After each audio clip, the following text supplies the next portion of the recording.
Assalamualaikum warahmatullahi wabarakatuh. Halo warga sekolah, kembali lagi dengan Capsek Sekolah Horor. Apa kabar kalian semua? Semoga baik-baik saja. Di kisah kali ini, Capsek akan melanjutkan cerita mengenai apa kalian mau menukar tempat denganku memelihara makhluk ini. Bagian kedua. Nah, di cerita kedua kali ini akan melanjutkan cerita mengenai Vera yang kali ini masih penasaran dengan Raden, temannya itu, yang dimana Raden ini memiliki kemampuan untuk melihat makhluk yang tak kasat mata. Cerita ini juga masih bersumber dari akun Twitter @dismeim. Sebelum kalian mendengarkan cerita ini, Capsek akan berterima kasih untuk like, share, dan komen kalian di video ini. Lanjut saja, saatnya kelas dimulai. Sampai di rumah, nyokap udah gak enak banget mukanya. Dari mana aja kamu, Fir? Gue di situ gak nyaut. Yang ingin gue lakukan hanya mandi dan langsung tidur. Gue malas mengingat peristiwa yang barusan gue alami. Tangan pucat yang melambai itu loh. Sampai di sekolahan, gue menghambur ke kelas. Namun kala ingin melewati lorong menuju kelas, dari ujung lorong gue berasa ada yang aneh. Gue hentikan lari gue dan memandang dari kejauhan. Ada sosok aneh di ujung lorong. Meski matahari bersinar cerah, tapi sosok itu terlihat dengan samar.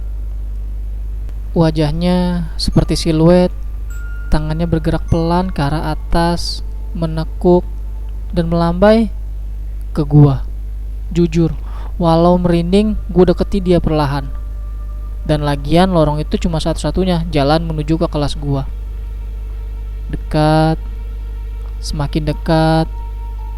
Beberapa langkah lagi, semoga gua bisa melihat wajahnya.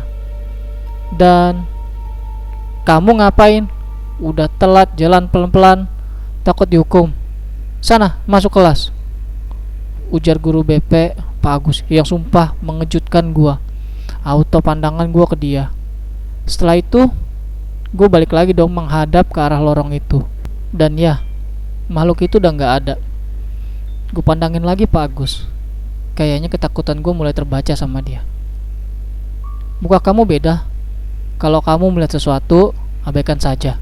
Tetap doa, minta perlindungan Tuhan, kata Pak Agus ke gua.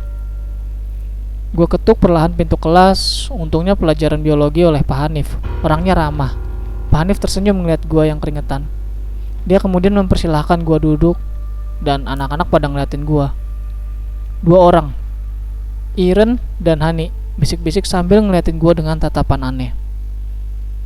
Gue melihat ke arah bangku Raden, kosong. Kemana tuh anak? Hati gue bertanya-tanya. Gue bolak-balik nengok ke bangku Raden. Si Dudung, temen sebangku gue, sampai merasa terganggu. Kenapa lu, Fir? Dari tadi gue lihat ngerisah mulu, kata Dudung. Gue pun mempertanyakan kemana si Raden hari itu. Namun dia gak paham entah kemana itu anak. Tiba-tiba ada seorang guru BP yang memergoki kami yang sedang mengobrol, memarahi kami karena melakukan pembicaraan selama waktu belajar. Gue dan Dudung pun terdiam hingga langkah Bu Subrika itu mendekati kami, dan gue sama Dudung makin dalam nunduknya. Bu Subrika meletakkan tangannya di atas meja. Gue auto memandangi tangan Bu Subrika, dan gue shock. Itu tangan sama dengan tangan yang melambai ke arah gue lewat jendela rumah Raden. Gue pun langsung dongak kepala menatap wajah pemilik tangan itu. Tuhan, wajahnya Bu Subrika, tapi matanya putih. Kulit mukanya abu-abu. Tolonglah, siapa ini yang di hadapan gue saat ini? Gue pandang. Gue nunduk sambil memejamkan mata dan terus membaca doa dalam hati, berharap siapapun yang merasuki Bu Subrika segera pergi. Tak berapa lama, Bu Subrika pun kembali marah. Vira, ibu lagi bicara sama kamu. Kenapa malah merem komat kamit? Emang ibu setan? Gemuruh tawa sisi kelas terdengar. Gue dongak kepala lagi dong dan buka mata, dan itu beneran Bu Subrika. "Eh, maaf Bu," kata gua. Dudung udah sikut-sikutan sama gua. "Kalian berdua nanti ke ruang ibu ya," kata Bu Sup agak kesal. Anjir. Dudung pun tepok jidat. Gue pun kembali menanya perihal Raden kepada Dudung. Namun menurutnya Dudung tidak masuk sekolah, bahkan tanpa ada keterangan. Hingga akhirnya gue mengajak Dudung untuk ke rumah Raden. Di situ Dudung cuma bingung. Untung Dudung bawa motor. Gue juga pesan sama Dudung agar nganterin gue sampai rumah kalau urusan ke Raden sudah selesai. Dudung pun sepakat. Selama perjalanan kami ngobrol di atas motor. Gue selama sekolah di sini, selama kenal Raden belum pernah ke rumahnya. Sedangkan lu malah duluan, kata Dudung. Jujur aja Dung, awalnya gue penasaran kenapa dia suka teriak-teriak sendiri. Gue denger katanya Raden itu bisa ngeliat setan. Dan ya gue tanya langsung. Jawab gue ke Dudung. Lu ngapain nanya begituan? Pak Mali, kalau kata orang Sunda mah. Itu hal yang gak bisa dibicarakan kecuali sama yang ngerti gituan, balas Dudung kembali. Ya elah, nama juga penasaran, ketus gua ke Dudung. Belok kanan Dung, kata gua saat sudah hampir tiba. Lah, ini kan jalan Be, kok gak ngasih tahu dari awal sih lu? Emang kenapa Dung? Lalu belum tahu. Gue menggeleng karena gue emang gak tahu. Jadi ya, ini jalan paling angker. Warga sini tuh pada tahun 80-an pergi dari wilayah sini karena kuntilanak abu-abu. Begitu penjelasan Dudung. Serius Dung? Kata gue. Udah gue gak mau nyeritain, males. Lagian juga ada beberapa bagian yang gue lupa. Apaan sih? Makin penasaran lu Dung. Gue pun berusaha minta jawaban dari Dudung. Dudung pun muter balik, menjauh dari jalan B, mencari warung kopi terdekat. Lalu kami duduk berdua, udah kayak pacaran sih. Dudung memesan kopi, sedangkan gue pesan es jeruk. Dia mengambil sebatang rokok dan mengobrol dengan bahasa Sunda pada pemilik warung. Intinya sih dia nanya, apa jalan B masih angker. Pemilik warung memandang gua, lalu bicara pakai bahasa Sunda.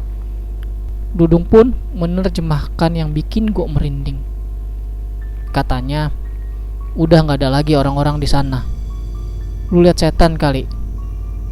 Setahu si pemilik warung itu, perumahan di Jalan B itu udah lama kosong, dijual pemiliknya, belum pada laku-laku. Tapi gak tahu juga kalau sekarang ada yang nempatin. Terakhir dia jalan-jalan ke area sana udah kosong banget. Murah-murah rumahnya, tapi ya itu, banyak hantunya.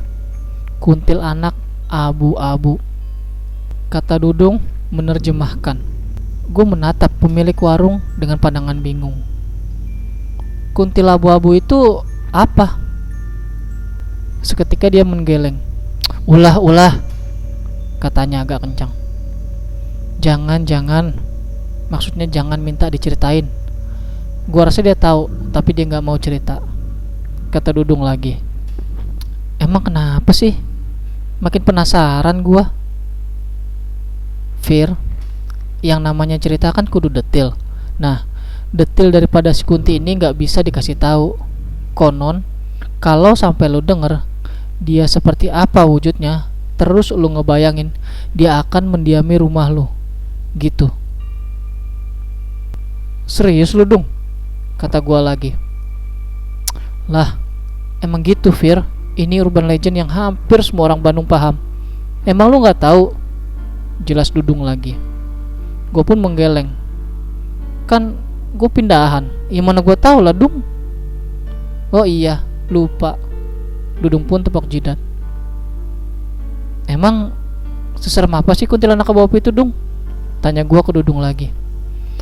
Ya elah Vira, kan udah gue bilang jangan diceritain detailnya gimana. Lu gak mau kan di rumah lu ada makhluk itu dan ganggu kehidupan lu? Dudung ngegas. Gue cuma diem. Ya udah, lanjut gak nih? Tanya gue. Gue saranin enggak lah. balas Dudung. Tapi lu udah janji, kan mau nemenin gua. Pinta gua lagi ke Dudung. Iya, itu kan cuma saran. Kalau lu mau lanjut, ayo gua temenin sampai kelar. Dudung segera menghabiskan kopinya, mumpung hari masih sekitar asar. Kami pun segera ke Jalan B. Kami sudah masuk ke area Jalan B, meski belum arah ke rumah Raden. Dudung menambahkan, sebenarnya jalan ini dulu ramai. Jalan tembus menghindari kemacetan di beberapa titik di kota Bandung. Namun seiring dengan perluasan area, jadilah Jalan B mulai ditinggalkan dan akhirnya muncul urban legend soal kuntilanak abu-abu itu.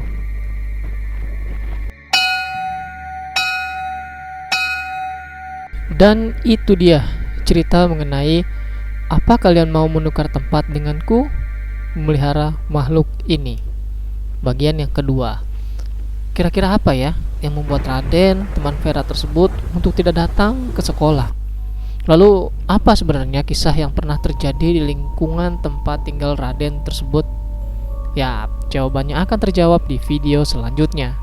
Dan terima kasih buat kalian warga sekolah yang telah mendengarkan cerita ini, dan tentunya terima kasih juga kepada akun Twitter @dismeim yang telah memberikan kami izin untuk membacakan cerita ini. Jangan lupa like dan share video ini agar warga sekolah horor semakin bertambah. Dan sampai jumpa di kelas berikutnya. Assalamualaikum warahmatullahi wabarakatuh.